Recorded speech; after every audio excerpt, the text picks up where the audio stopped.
listening to.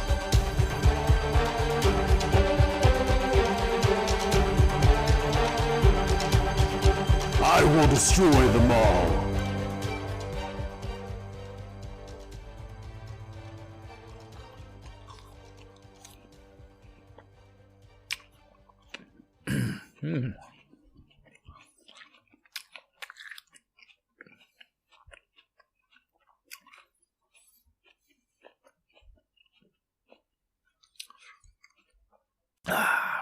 Gotta love it when someone eats an apple in the background. Anyway, hello and welcome to the Coordinate Podcast.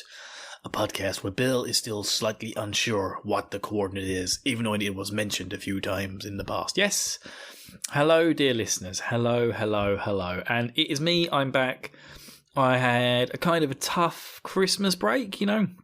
Things in the UK didn't go particularly well over the break with a nice version of super COVID spreading its way through my neck of the woods. So I've been trying to, keep myself on the down low and keep myself quite safe, and I am now safe, and I'm back in a position where I can actually record and talk to you guys. So yes, hello, welcome. Hi, Tyler. How's it going? Oh, no, apparently Tyler was eaten.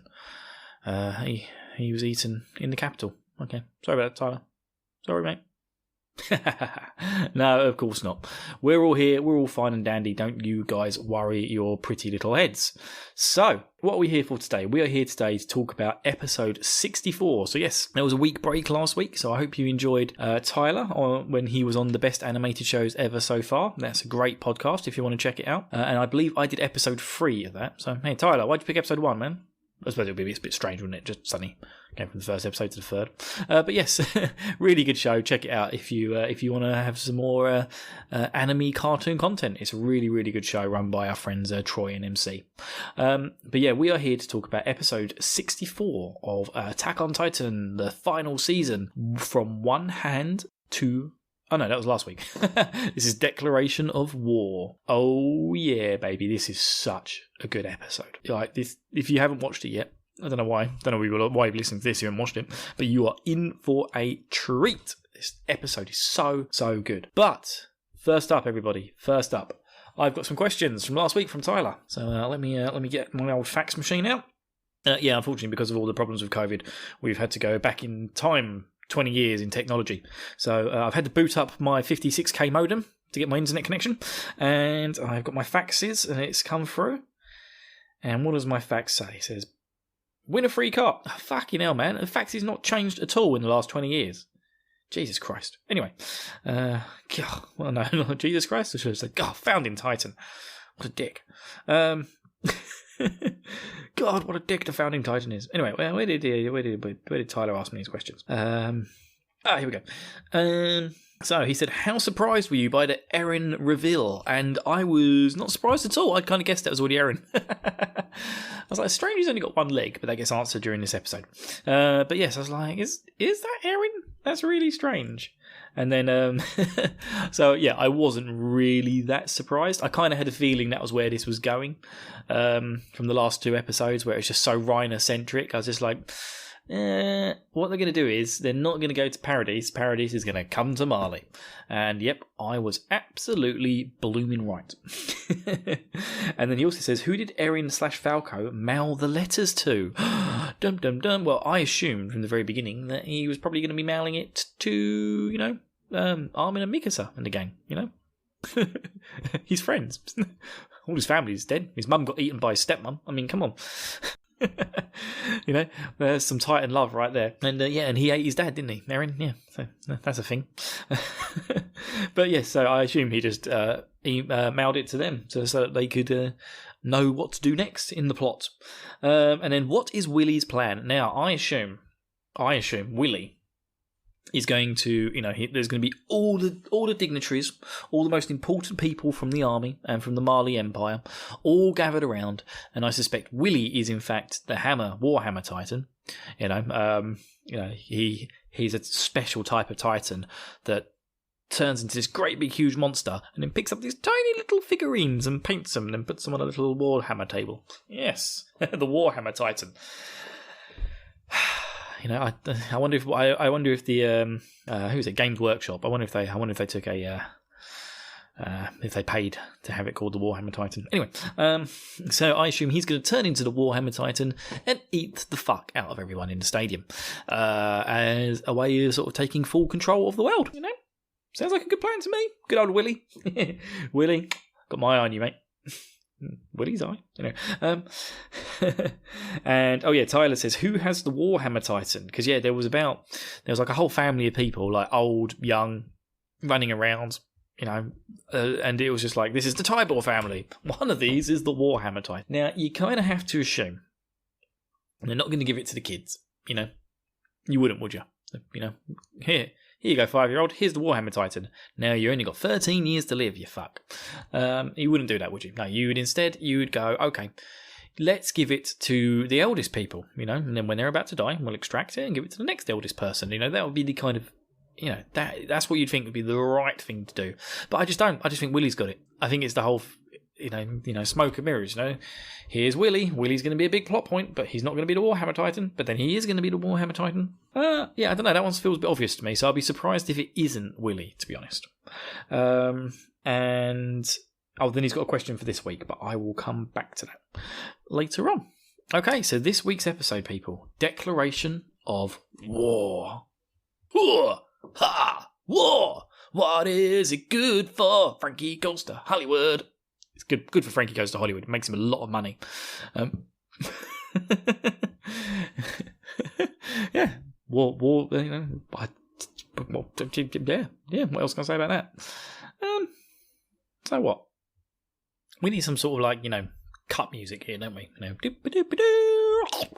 maybe some nice Titan chewing music. Anyway, our episode starts off and we've got Bertrand, Rainer and Annie. They're all sort of going for a little walk, talking about the man who hung himself.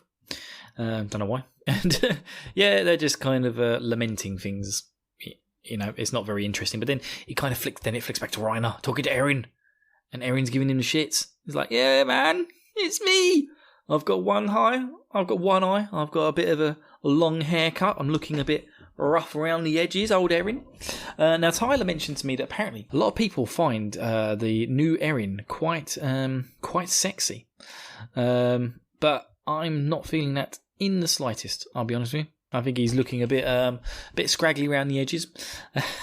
He kind of looks like he may have had a bit too much crack the night before. But yes. It's kind of like they're in this big sort of Mexican standoff inside this room. Rainer is standing there just gobsmacked that Erin is in front of him. Falco's got no idea what's going on. It's like, hey, aren't you two friends? And Rainer just stands there and goes, impossible, Erin. And then we cut to the opening credits. Now, Tyler has been giving me a bit of shit about the opening credits because I bashed on it the first episode. And I have to say, this has really, really grown on me. It's just like, I'm actually now in love with this opening credit music. I think it's brilliant. Again, the imagery kind of gets to me a little bit because of the fact it's kind of World War I based, but other than that, I'm fucking loving it now. It's so good. I think when I'd started doing the new sort of style of the show, going through the anime episodes one at a time, I was kind of out of my loop on my my Japanese culture stuff that I do. I don't do a lot, but I've got a little penchant for some Japanese punk bands and metaling bands as well, and like things like Mad Capsule Markets and Polysis. I just love it, and I don't think I've probably listened to any of that for almost like a year and a half. So when I first heard this, I was a bit like, man, this is a bit weak. But now I've listened to it a couple of times. It's like, oh, this is good stuff. Just absolutely love it. This is proper me. It's just like smother me in it. It's so good. I don't know what's wrong with me. I feel like so out of sorts. Just like, oh, my God, how can I not like this? This is just so Bill. It's got Bill all over it. It's like, war.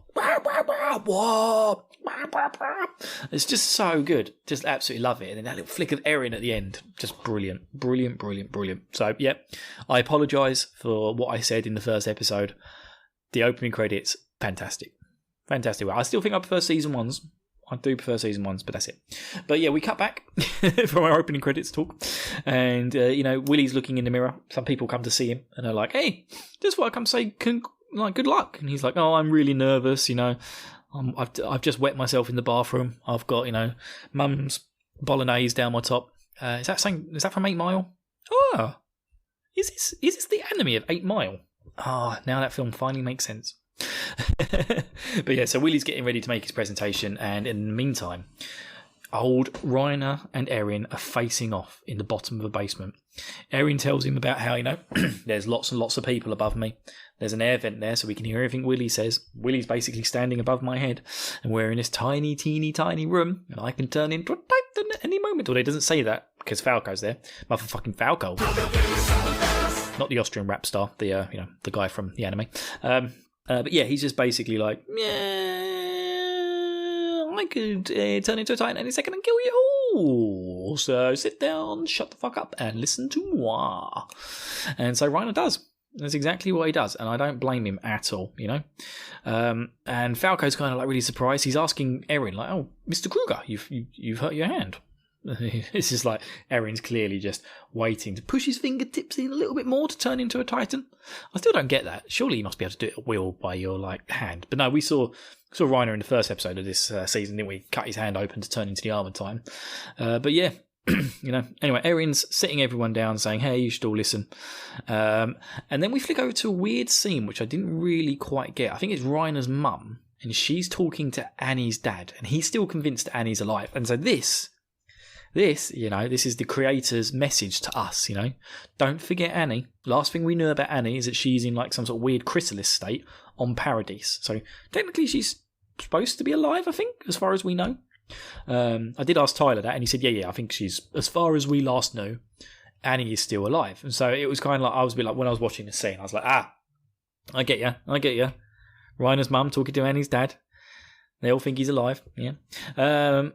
And then we flick back to some guards coming over and asking, asking the couple of guys, the ones who turn into Titans. So I think we've got Poco, is it? I want to say Poco Rosso. He's the one who's a complete dick to Reiner constantly. He's the brother of Marco, who got eaten very early on Paradise, who got eaten by Ymir. And the girl whose name I can never remember, she's the one who's the weird tank titan who likes walking around on all fours like she's a spider. But yeah, a guard comes up to them and says, "Hey, can you guys come with me, please, please?" And then we start the show.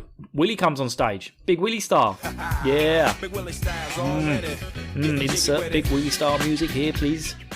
Please, Tyler. So that people don't make sense what I'm doing with my Big Willie style. Yeah. Good. Glad you all know what Big Willie style is. And he goes into a big speech about the law of Marley versus Paradise. There's apparently the Marleyan hero. There was another hero, I think, or something. I don't know. I kind of lost interest in the middle, if I'm honest. But yeah, he's doing his big stage production. There's all these big shadow puppets. There's lots of actors. And it's all about how Marley pushed back the evil king of the Titans all the way to the island of Paradise. Whereas then, I'm just going to carry on with the Willy bit, actually, just because it's, for a podcast, it's going to make more sense. There's a lot of flicking back and forth between Reiner and Erin and Reiner. And that's it's kind of not too complicated in the end. It's kind of just Erin telling Reiner that, we're basically the same, you and I, no matter what. You came to Paradise to do a job, and I've come here to do a job. They're the same job. We're looking for the same goals. We're just against each other, But yeah, Big Willie Star, he's going balls out on this stage production, man. It's looking so good. And he suddenly changes tact and goes, "But everything you just heard is a complete and utter bollocking lie." And everyone's like, "What? A big bollocking lie?" But then, why are we so afraid of the island devils and all this bloody nonsense? And again, this is kind of at the same time, Erin's also explaining, you thought we were devils, and we always thought you were devils. But I've lived under your stars. I said I wasn't going to do it, but I'm doing it anyway. So yeah, I am flicking back and forth. So Erin says, "I've lived under your stars." I really like that line. I've lived under your roofs. We are the same. So he gets it, Erin. Erin fucking gets it. Which means I don't really understand what his end game is coming on to this. But yeah, Big Willie changes tact, after telling everyone about this. terrifying island with these big, huge walls filled with Colossus Titans. At any moment, the king's going to send our way, and the only reason they haven't come our way yet is just pure blind luck, according to our scientists. But in actual fact, he then reveals that the whole thing with the Malian hero was a lie. It was all fabricated, and it was actually a fabrication of the king, who is the founding Titan. He decided he didn't want war anymore, and he just wanted to live on his island of peace for one last time. And that was it. That's what he wanted. So he then helped fabricate the whole idea of this Malian hero and retreated to the island, basically. And he set up the walls and all these Colossus Titans in order to protect himself and to protect his peace. And the only time he wouldn't protect his peace is if they came for him, which he knew they would eventually. But that's when suddenly Big Willie style here says, there is no threat from the king, whose name I cannot remember. So I will go full William Shatner until I remember it. And yeah, he just says, but basically, the king is no more. The founding Titan is now being held by Mr. Eren Yeager. How the fuck does Tybor know that shit, man? How the fuck does he know that shit? But yeah, he knows that Eren is holding the founding Titan, and he says this is the biggest threat because at any moment he's not a descendant of the king. He doesn't hold this like, it's almost like a blood ritual sort of thing to keep peace. Eren can strike violence at any moment and unleash this huge army upon the world and destroy them. So it all seems a bit of nonsense, really, because everyone hated the Island Devils on Paradise and wanted to invade and destroy them. But he told them the reasons we're going to invade and destroy them are actually a lie, but this is the real reason why we should go and invade and destroy them. So what's the point, man? Like, it's just like, why? Everyone was on your side. Everyone wanted to do the end game, but now you've changed it up, man. But yeah, that's kind of Big Willie's speech, and people in the crowds are crying. They're like, "Oh my god, this is so emotional. This is so great. This is what I want to do. Let's go fuck up some Titans." Everyone's there. Everyone's on Big Willie style. He seems to be a very popular man, despite the fact he's an Elidian who everyone thinks is the scum of the earth. But he seems to be the most powerful man on earth. But yeah. Let's go back to Porco and Cart Titan, shall we? Porco Rosso. So the Flying Pigman is going... he's following a nameless soldier who kind of looks very familiar. He's looking quite tall, skinny and blonde. Looks a bit like maybe someone I know called Armin, maybe? Maybe not. And they are following him around the outside of this thing to wherever he's going. And we actually bump into the crew who rides on the Cart Titan's back. And she goes and gives one of them a hug. And then it kind of, weird anime tropes. It embarrasses the man who she hugged. And then all the other guys are jealous of him. And yeah, a bit weird. And he... anyway, they carry on following Armin, or who we suspect is Armin, into a room. They walk onto this thing, and then he turns around, cuts a bit of rope, and the floor gives away from underneath them, and they fall into this huge well. And, this trick was been used before in Attack on Titan. Because the two of them are stuck in this tiny well, if either one of them tries to transform, they will both die, because there's just not enough space for them. So they are both well and truly trapped. And then, I'm not sure how this comes about, but suddenly there's a lot of guards making their way down towards Eren. And it's a bit strange. Like, I honestly don't know where. I know there's a bit they did where the guard captain become suspicious of everyone and started sending out troops, but it still didn't really make a full lot of sense. Oh, King Fritz! Of course it's Fritz. Blah, God. Sorry, I just suddenly remembered King Fritz. So yeah, King Fritz is the one who used to be the holder of the founding Titan, and I mean, what a name to give that king.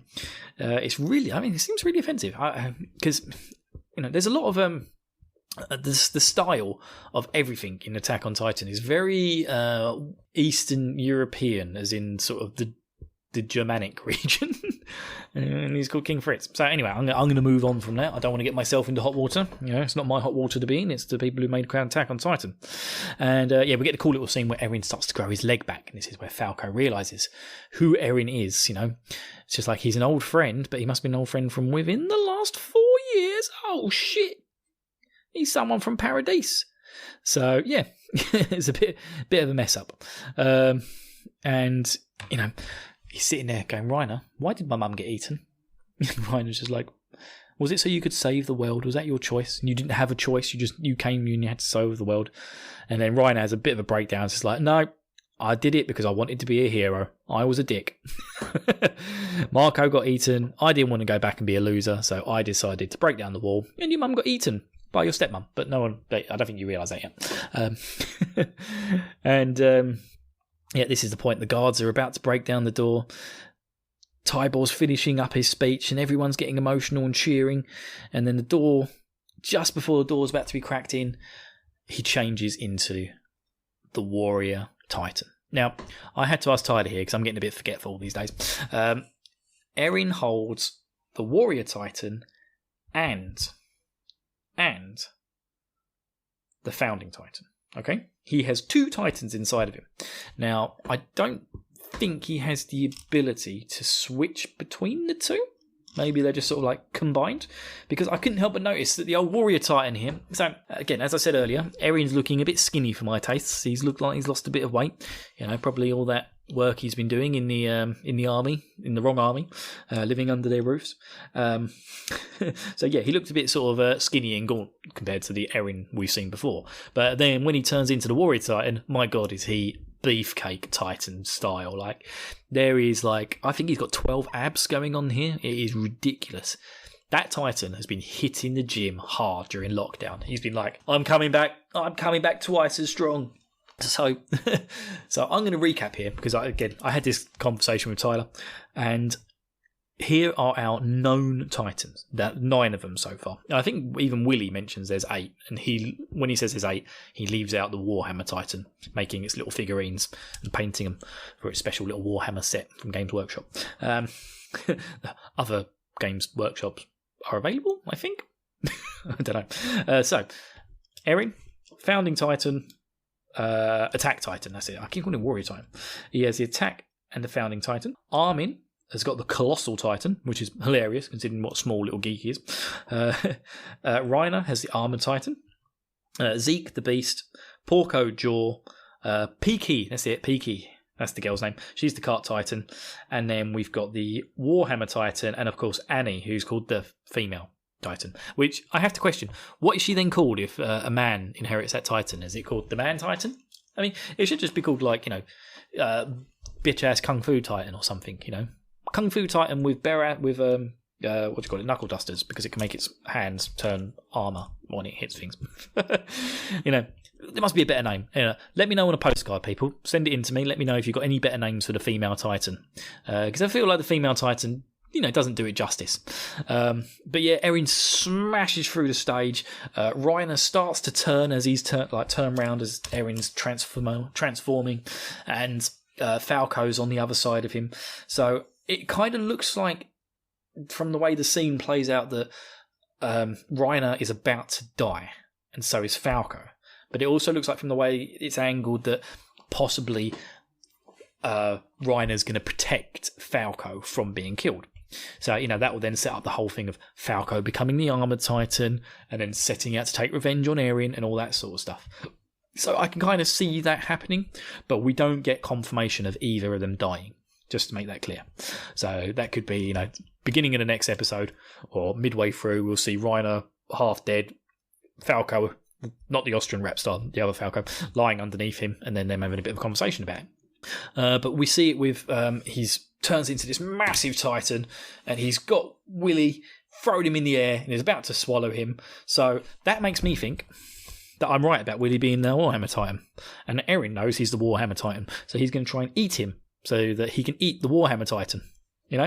Take out that big threat. That seems like what he's done, because he transforms, bursts through the stage, throws Willy into the air, which seems a bit ridiculous. You think he'd just grab him, crush him, and then eat him, but he seems to have thrown him into the air, and then the episode kind of comes to an end, and that's it. And it's just like, oh fuck.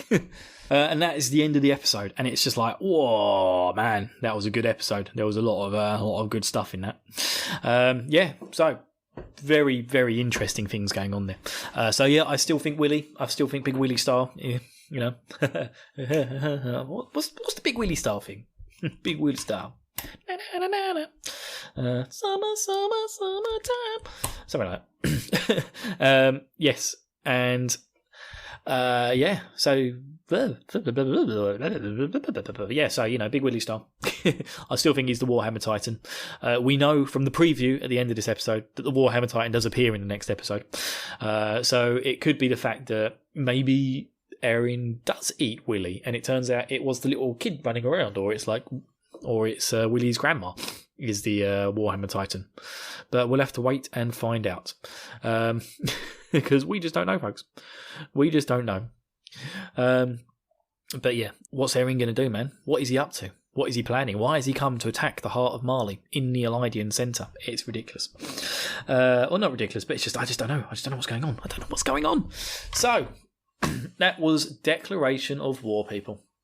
I hope you enjoyed the episode. I did. I thought it was a fantastic episode of Attack on Titan. I kind of thought, Midnight Train was a bit of a dull one, if I'm honest. But yeah, this is a good, strong episode of Attack on Titan. Left it on a nice cliffhanger. Shit's going down. Eren's Attack Titan is pure beefcake. And, we've had a few little bits just sprinkled in to question, is Annie still around? What's going on there? But yeah. It'll be interesting to see. So yeah, Tyler, what do you think about Annie? Is she still in Chrysalis? Is she still hanging around somewhere? Will she come out of her Chrysalis and be a Butterfree Pokemon? I assume this is some sort of precursor. I assume the whole thing is a precursor to the Pokemon series, but we'll find out later on.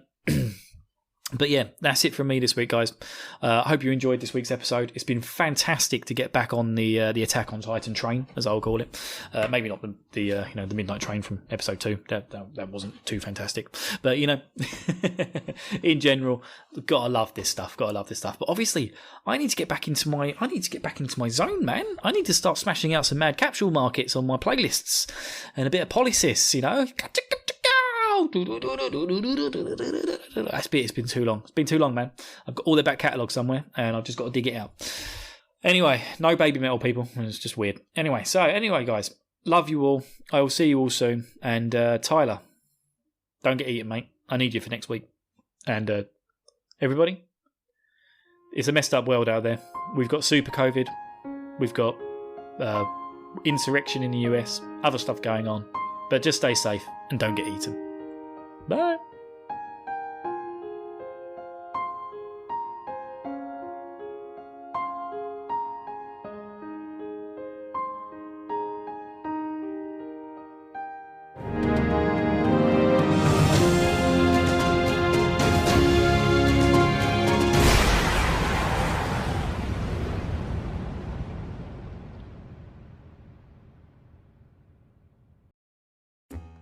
I'm Troy. And I'm MC. And we host the best animated shows ever so far. Where we watch, discuss, and rank every animated show ever, eventually. Listen in by searching for the best animated shows ever so far on Spotify, Apple Podcasts, or wherever you listen to podcasts, or head to probablywork.com. Join the conversation by finding us on YouTube, Twitter, Facebook, or Instagram by searching Base SFcast. That's BASESFCAST. And don't change the channel.